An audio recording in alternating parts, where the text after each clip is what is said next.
Welcome to Mr. Snail's Wild Ride. I am Mr. Snayl, and the wild ride is my life so far. And my wife's life, really. That's how it happens when you're married, your lives are sort of intertwined. What affects me affects her, and what affects her affects me. It's our wild ride together in a lot of ways.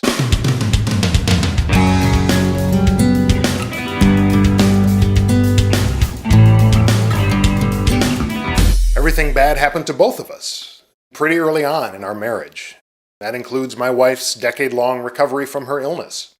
And as a result of all of that, our relationship became very insular very early on and for a long time.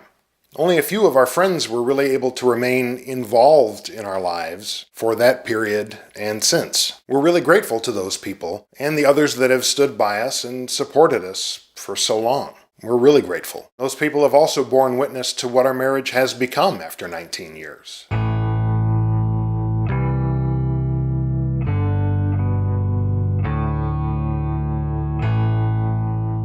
My name's Dante.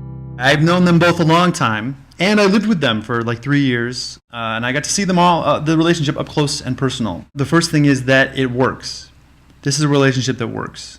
Despite all the things that you might throw at it, someone might see from the outside differences in background and differences in psychiatric diagnoses and all those differences, it works, and it has continued to work consistently, daily, day in, day out, through some very complicated, difficult, dare I say, catastrophic circumstances. It has continued to work. Part of it is because I think that they are extraordinarily well suited for each other, because one's weaknesses are the other's strengths. At the foundation of it is this idea, there's a mutual respect that is, I would think at this point, it's safe to say, is pretty much unshakable. Also, I think, their differences, in a way, they're crazy. There are two different crazies. Their crazies are completely different. So in that sense, their crazies match well with each other, which, we're all crazy. And sometimes that prevents us from having good relationships with other people. And sometimes the crazies fit. And their crazies fit. Their crazies fit. Their values fit. As different as they are in detail. But the broad strokes, their values are really well suited for each other. And all you have to do is spend a little bit of time with them to be convinced of how well it works. Well, how many people do you know that had their wedding vows made into a piece of art and then hung it in their bedroom over their bed so they could see it every day when they wake up and every day before they go to sleep? That should tell you a lot about their relationship. No matter what the project is, big or small, the conversation between the two of them is always about how each person can contribute. And there's total acceptance with each of them about where the other person is starting and what their strengths are and what their impairments might be. And I'm not sure if that comes from the fact that they've had to deal with limitations as individuals and as a relationship. Anything they come up with, it's always, okay, well, which of us is good at starting the projects? Let's have that one do this. Which one's good with people? Let's have that one do this. Which one's not so good with flexibility? All right, let's not have that one do this. It sure works well. How different would all our relationships be if we just totally accepted the other person as they come to the table and used that as our starting point for whatever we were trying to do together? And there was no, well, you should want to do the dishes. Or there's no, well, you're so disorganized. There's just, hey, what are we trying to do together? And what's the best way to make that happen, given that you're you and I'm me? And I think that is really lovely and really inspiring.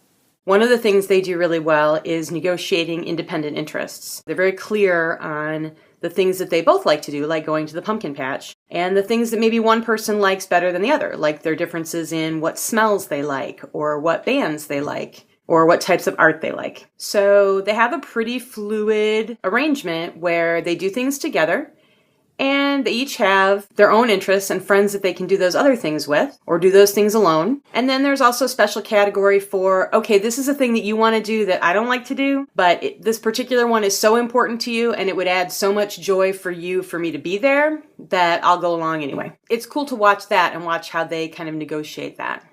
And while I would never say I was grateful for all the bad things that happened, some of them allowed me to be friends with one or the other or both in different ways than I maybe would in a more typical relationship. And so now, being a friend of theirs for so long, I really enjoy the things that we do together, all three of us, and the things I do with each one of them individually. And to me, that's really important, to be able to enjoy them both as individuals and both together.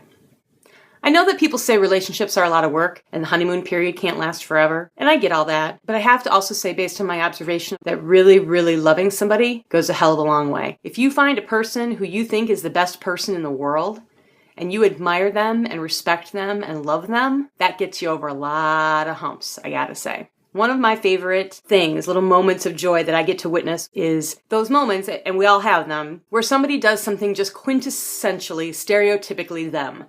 So Michael posts something on Facebook that's hyper literal and TMI. And there's just this little moment of sparkly joy where they catch each other in these moments. Oh, there, I kind of busted you, being you, the you that you can't help being no matter what, the you that is just the essence of you that I'm so in love with. And those are really fun moments. When I get to witness one of those especially, it really brings me a lot of joy. Their relationship brings me a lot of joy. Hello, friends. I just wanted to say have a Happy New Year. Next week, I'm going to be talking about one of the most difficult struggles I've had with having an autism spectrum disorder. It's something that I think has gotten a lot worse as I've gotten older. And I know that's been exacerbated by having moved to the country. I think it's something that a lot of people with Asperger's struggle with. For myself, although I prefer to be left alone, and I don't do well in social situations, there have been times lately when I've been incredibly lonely. So I'm going to try to sort some of that out next week. So, see you next year. Ruby Roo. Hi, Miss Ruby. You're a very cute dog. Are we making a video? You're a very cute dog. All right, take a nap.